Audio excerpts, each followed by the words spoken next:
Bonjour tout le monde. Mon nom est Simon Leclerc. Ça me fait très plaisir de revenir vous voir aujourd'hui pour une nouvelle capsule sous le thème des présents parallèles. Aujourd'hui, le thème de la capsule, les présents parallèles. Vous allez comprendre où je m'en vais aujourd'hui avec ça.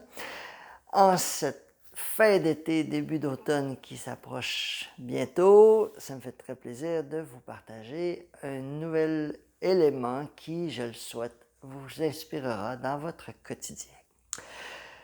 Les présents parallèles, pour moi, ils sont inspirés d'abord d'un commentaire qui revient très souvent dans mes capsules individuelles. À quoi ça sert d'aller dans le passé? Voyons donc, le passé, on laisse ça derrière. On a appris ça. Regarde devant, laisse derrière. Tout ce qui compte, c'est ce qu'il y a à l'avant. Puis je suis d'accord. Je l'ai toujours dit dans mes capsules, vous m'avez entendu, je le dis dans mon individuel. Le passé, lorsqu'il est géré, on le laisse derrière. Mais j'ai bien dit le passé lorsqu'il est géré. Parce que vous comprenez qu'un passé qui n'est pas géré va nous suivre dans le quotidien.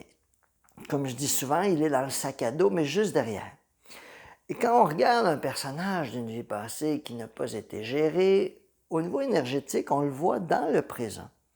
Pour l'âme, vous savez, le passé, le présent, le futur, c'est la même expérience. Parce que pour elle, quand une expérience n'a pas été gérée, elle va la remettre dans l'horaire, si vous voulez, dans l'agenda, pour la reproduire. Donc, pour l'âme, est-ce que c'est le passé, est-ce que c'est le futur?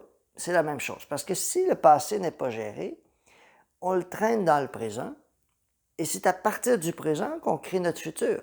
Donc, si mon passé influence mon présent et que mon présent crée mon futur, vous comprenez que le passé va devenir le futur. Donc, pour l'âme, le passé, le présent, le futur, c'est la même expérience. Ce qu'elle veut, c'est évoluer, aller chercher la sagesse de toutes les leçons. De toutes les leçons. Un des éléments les plus complexes, et je le sais que je reviens souvent sur cet élément-là, mais quand on commence un chemin spirituel, quand on est avancé sur un chemin spirituel, quand on est engagé sur un chemin spirituel, on a tous, à quelque part, une compréhension plus large de qui on est. On commence à sentir qu'on est des êtres d'amour, en voyage dans un corps, on commence à sentir qu'on est connecté à une énergie d'amour, certains l'appellent Dieu, la source, peu importe le nom, mais on est connectés les uns les autres. Et ça, c'est merveilleux. Je souhaite à tout le monde cette ouverture-là, même les gens qui ne savent pas qu'ils veulent ça dans leur vie, cette ouverture à l'amour inconditionnel qui nous permet de sentir qu'on est connecté à toutes les formes de vie. Mais le problème de cette énergie-là, c'est que puisqu'elle nous fait nous connecter à toutes les formes de vie, elle nous fait aussi nous connecter à toutes nos formes de vie à nous, les présents parallèles qu'on appelle le passé, et elle nous fait ressentir que l'être d'amour que nous sommes doit composer avec des aspects de nous qui n'ont pas toujours été dans l'amour et la compréhension. Et c'est là que ça devient vraiment intéressant d'un point de vue évolutif spirituel de comprendre que ces aspects de nous qu'on a laissés derrière d'une certaine manière existaient dans une réalité où l'état d'amour n'était pas au rendez-vous. En d'autres termes, lorsqu'on est coupé de l'autre, ce qu'on fait à l'autre, bof, c'est son affaire, on s'en fout. J'ai été sauvé, il est allé en prison à ma place, tant mieux, c'est fait, on s'en débarrasse. Voyez-vous, ce genre d'énergie-là, en passant, qu'on a tous expérimenté d'une manière ou d'une autre, à différents degrés, font en sorte que beaucoup d'expériences passées, le Moyen Âge, sachez que c'est une période très sombre dans l'humanité. C'est une période très sombre parce que c'est une période où il y a des êtres qui pouvaient mourir en allant cueillir des champignons tout simplement parce qu'ils étaient à la mauvaise place. Je sais que ça existe encore aujourd'hui, mais c'était une période où la vie, l'impunité était importante. Les gens, il y avait une grande criminalité, puis il y avait des gens qui n'étaient jamais attrapés et tout ça, et qui continuaient. On n'avait pas le système médico-légal d'aujourd'hui, on n'avait pas non plus les preuves et tout ça. Donc, si quelqu'un ne se faisait pas voir à commettre un crime, bon, ben, la vie continuait. Et c'est une période très sombre parce que ce danger qu'il y avait partout, ou du moins dans des villes, ou en tout cas où la vie était plus précaire, faisait en sorte que l'état d'esprit aussi était plus axé vers la survie, vers la préservation de la famille, des gens proches, et en rapetissant la considération de l'autre, parce que l'autre devient un ennemi potentiel, vous comprenez que ça fait réduire l'état d'esprit, et c'est à ce moment-là que l'autre a peu d'importance. Donc, quand je dis ça, c'est que c'est une période, bon, je ne parle pas juste du Moyen Âge, je parle vraiment des 2000 dernières années peut-être, mais dans mes soins, je vous dirais que 80% des vies passées, 90% des vies passées, c'est dans les derniers 400 ans qu'on va, là, 500 ans maximum. On ne s'en va pas à l'époque de Jésus ou à l'époque avant, parce que, aussi parce que c'est des éléments qui se répètent. Donc, si un personnage d'une époque lointaine qui n'est pas gérée, il se peut qu'il se soit répété récemment. Mais c'est une période sombre parce que la vie n'était pas respectée comme on la respecte aujourd'hui. Je sais qu'il y a des gens qui me diront, oui, mais on ne la respecte pas tant que ça, bien sûr, mais il y a quand même un niveau de considération de l'autre qui est différent aujourd'hui. Il y a des lois qui sont là, il y a pas l'impunité qu'il y avait à une autre époque.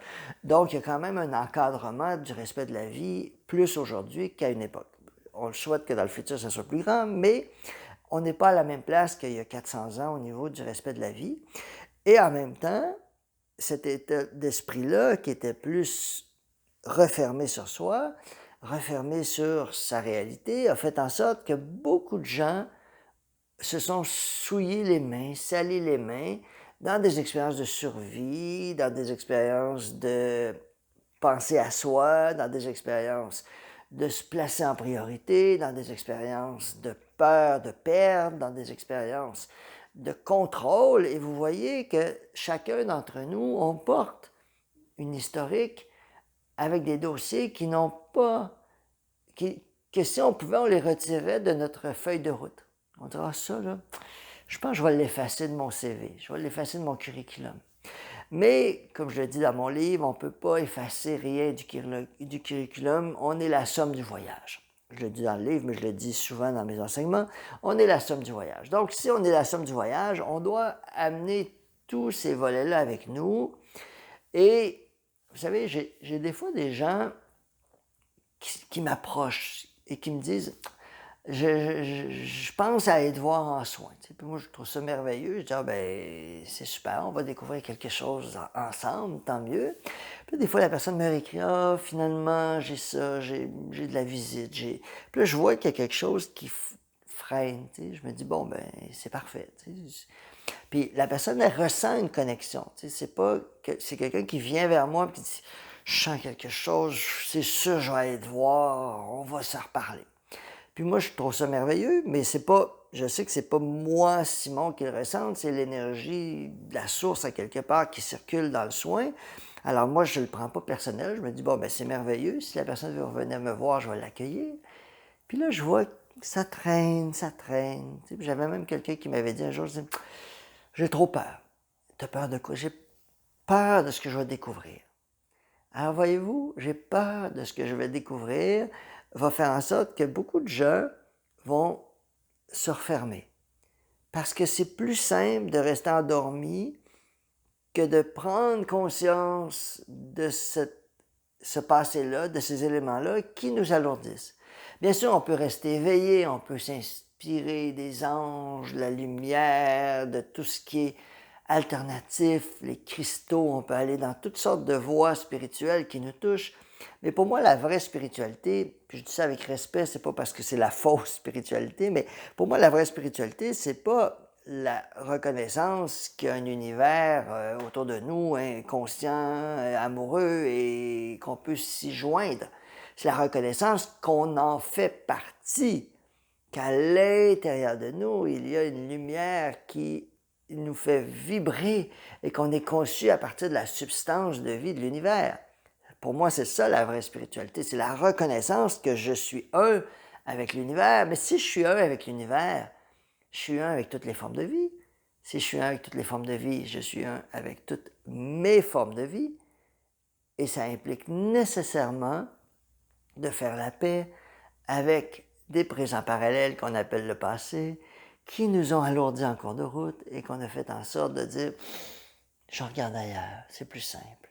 Et comme je continue d'être inspiré à découvrir qui je suis, mais qu'il y a des zones de moi que je ne veux pas trop savoir, bien là, ça devient intéressant d'aller à l'extérieur chercher des ateliers, des formes, toutes sortes de choses qui vont nous inspirer. En soi, c'est merveilleux, je donne moi aussi des ateliers, mais de comprendre que toute forme qui va nous inspirer a un but précis de nous rappeler qui on est. Mais pour moi, ce chemin de se rappeler qui on est implique nécessairement qu'il y ait une reconnaissance des fragments qui n'ont pas été gérés, qui vont se répéter dans des éléments de notre vie quotidienne, parce que ce n'est pas abstrait, c'est très, très concret, qui vont se répéter sous la forme d'éléments du quotidien, qui vont venir nous irriter et qui vont faire en sorte qu'on va avoir de la difficulté à reconnaître cette lumière-là qui nous fait nous connecter avec l'univers. Concrètement, prenons un exemple. Imaginons quelqu'un, puis ça c'est un exemple qui vient souvent, qui a passé toute sa vie à essayer, toute son enfance, à essayer d'être reconnu par son père. Okay? Qui dit « Ah, moi, là, je voudrais donc que mon père me voie. » Puis là, le père travaille, puis il est toujours à l'extérieur, puis quand il arrive, là, enfin, là, t'es là, puis là, le père est occupé, puis là, je veux avoir ton attention, puis là, on comprend qu'on le dérange, puis là, on essaye, puis là, on veut donc qu'il nous voie, puis on veut qu'il reconnaisse tout ce que j'ai fait. Puis là, le père, il est occupé, il y a d'autres choses, puis là, il n'est pas disponible. Vous allez vous dire, oui, mais c'est fréquent. Peut-être. Mais est-ce que l'impact est le même pour tout le monde? Il y en a qui vont dire, oh, je passe à autre chose, je vais m'occuper avec l'oncle, lui, l'oncle est disponible. Et je vais aller me chercher une ressource alternative. Mais il y a des gens qui, pour eux, cette indifférence-là va occuper tout l'espace. Qu'est-ce qui va se passer par la suite? Ils vont aller chercher l'attention ailleurs. Mais toujours sur la base d'une sensation d'indifférence. Et qu'est-ce que la sensation d'indifférence va dire? Elle va dire « je ne suis pas important. Je ne suis pas assez important, importante aux yeux de cette figure-là. » Et rappelez-vous qu'à la naissance, papa, maman, c'est Dieu le Père, Dieu la Mère, c'est l'univers dans ma famille. Et un enfant qui naît est techniquement le fruit de l'amour de deux personnes. Donc, s'il est le fruit de l'amour de papa, maman, et que papa, maman sont ensemble, mais papa ne le voit pas, ne la voit pas, ça va avoir un impact. Et souvent, les mamans vont être beaucoup plus en interaction avec les enfants, mais moins les hommes. Donc, l'enfant va grandir. Et si il y a particulièrement une indifférence ou du moins une irritation de la part du père, par exemple, tu me déranges, va faire tes choses, j'ai pas de patience, ça va générer chez l'enfant une espèce de manque et souvent on va le voir que ça va s'en aller vers l'extérieur. Et par la suite, on va grandir, on va aller chercher la différence dans la société, des professeurs, on va aller chercher un patron, des gens qui vont nous reconnaître, mais on va avoir toujours une soif de reconnaissance parce que cette quête de reconnaissance-là est pour compenser la sensation de ne pas en avoir. Et qu'est-ce que ça nous ramène, cette sensation de ne pas être reconnu? Ça nous ramène à une blessure d'enfance qui, elle, nous plonge dans le voyage de l'âme. C'est pour ça que ça devient intéressant, les vies passées, pas pour aller essayer de comprendre tous les détails. Bien sûr, je le fais dans mes soins, mais ce n'est pas important de savoir si j'ai été ceci, cela. Ce qui est intéressant, ce sont les émotions qui sont générées. Ce sont les émotions qui sont la porte d'entrée de la sagesse. Ce n'est pas l'histoire. L'histoire, on s'en fout. Ce sont les émotions. Mais l'histoire, elle sert à générer les émotions. Donc, si mon émotion, c'est l'indifférence, et que je cherche à avoir de l'importance à travers les autres pour compenser la sensation d'indifférence, vous allez vous rendre compte que cette quête-là va être éternelle. Je n'arriverai jamais à bout. Dès que quelqu'un va me donner de l'attention, je vais en vouloir plus. Et s'il y a quelqu'un dans la foule qui ne me donne pas d'attention, mon focus va être sur cette personne-là pour qu'elle me voie, qu'elle m'entende. J'en veux plus, j'en veux plus, j'en veux plus. Vous comprenez que cette base-là, elle va être carencée parce qu'il y a une émotion de « je ne suis pas important, importante » qui a été générée par la relation avec un adulte, un parent, qui, elle, m'a déclenché dans un thème, on pourrait dire karmique ou du moins mémoriel. Maintenant, si on regarde le parcours de l'âme, on va se rendre compte que c'est la personne elle-même qui s'est mise de côté, qui s'est jugée, qui a considéré qu'elle avait à prouver sa valeur, qu'elle n'était pas une bonne personne. Voyez-vous, on n'a pas besoin d'aller voir l'histoire passée, on a besoin juste de reconnaître que si je suis dans une quête de prouver ma valeur, c'est parce qu'à quelque part, je crois que je n'ai pas de valeur.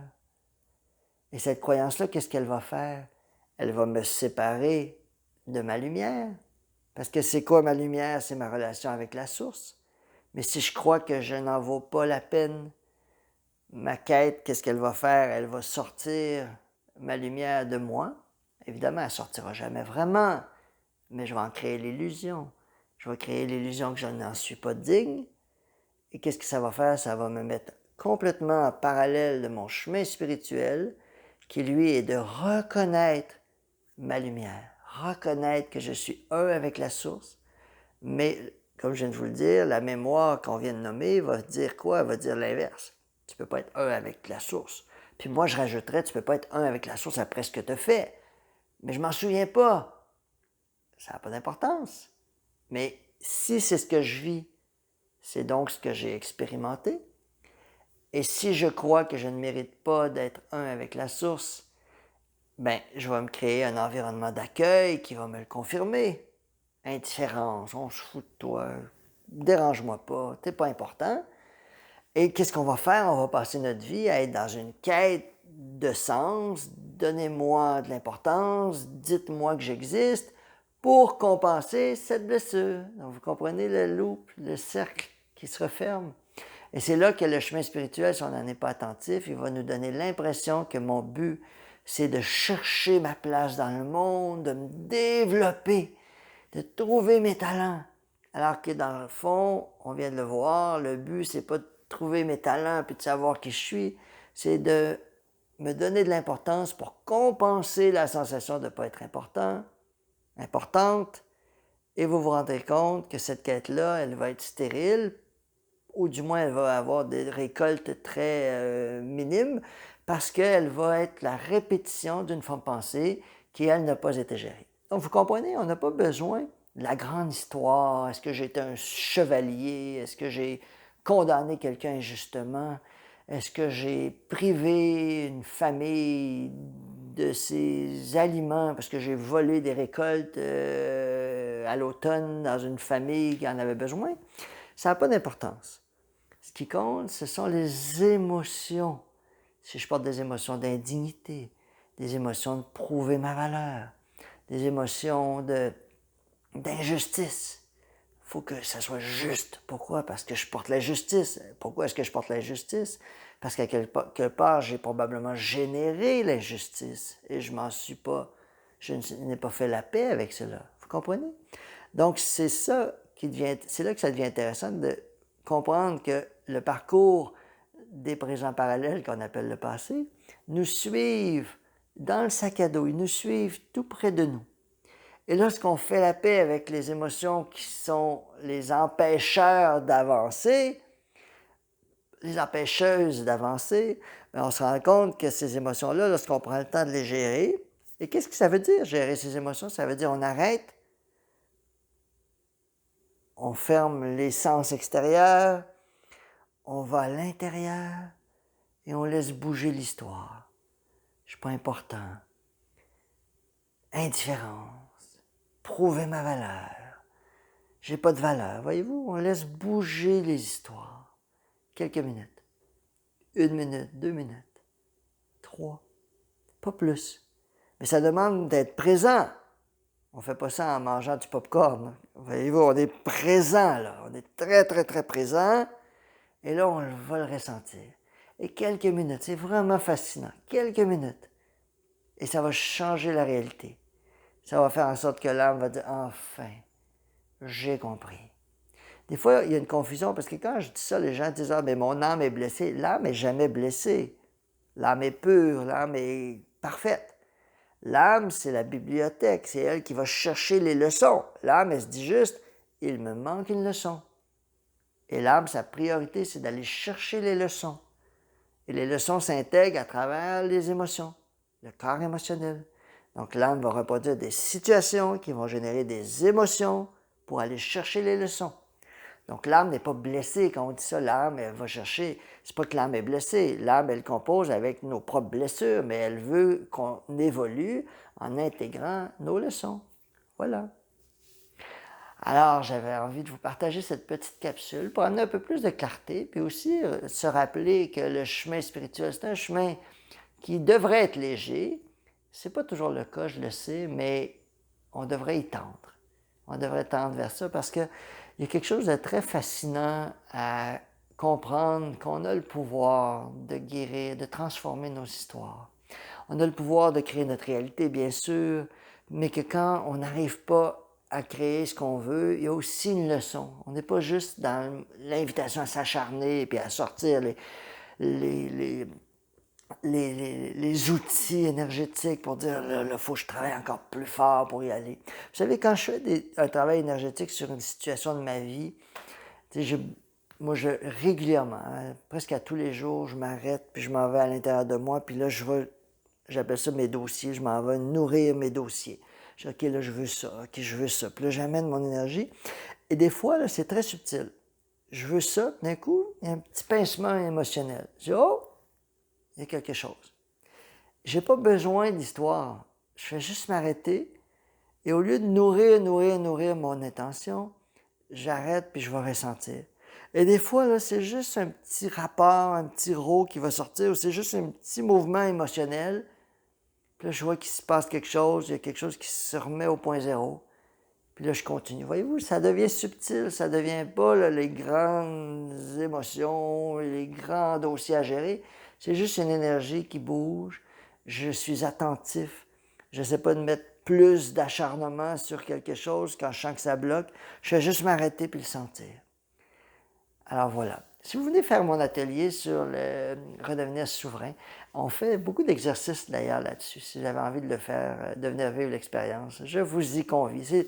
C'est vraiment, je pense que tous mes enseignements tendent vers là parce que c'est vraiment pour moi la relation avec la source qui a été au cœur de mon propre parcours d'éveil et qui est au cœur de mon parcours spirituel aujourd'hui, de loin, de loin. Mais j'ai toujours dit, si on n'a pas la base, si on n'a pas la base pour comprendre c'est quoi les émotions, le karma, les mémoires, les vies passées, et qu'on fait juste s'en aller dans la relation avec la source, elle devient un peu beaucoup compliquée parce que on a beau s'en aller avec une connexion et une reconnexion avec un univers d'amour, si on ne se sent pas digne et légitime d'en faire partie, on va le saboter de toute façon. Donc, c'est pour ça qu'il y a toute une base pour moi qui fait en sorte que j'ai besoin de comprendre qu'est-ce qui m'en empêche pour ensuite m'y connecter.